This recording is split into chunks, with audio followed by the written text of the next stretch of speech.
കനലാട്ടത്തിന് പേരുകേട്ട ഒറ്റക്കോലം.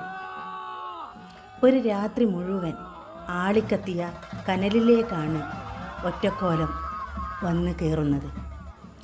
ദൈവിക ശക്തിയുടെയും ശുദ്ധീകരണത്തിൻ്റെയും ഒരു വെളിപ്പെടലാണ് ഒറ്റക്കോലം. ഇത് നീലേശ്വരം അച്ചാന്തുരുത്തി വിഷ്ണുമൂർത്തി ക്ഷേത്രം. ഇവിടുത്തെ ഏറ്റവും വലിയ പ്രത്യേകത വ്രതധാരി ബ്രഹ്മചാരിയായിരിക്കണം.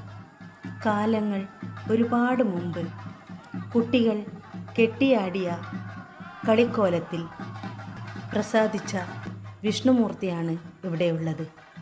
ബ്രഹ്മചാരി കോലധാരിയാവുന്നതിൻ്റെ കാരണവും അതാണ്. അഗ്നിയിൽ നിന്നും പ്രഹ്ലാദനെ രക്ഷിച്ച വിഷ്ണുമൂർത്തിക്ക് ബാലകരോട് വലിയ വാത്സല്യമാണ്. സ്വസ്തി.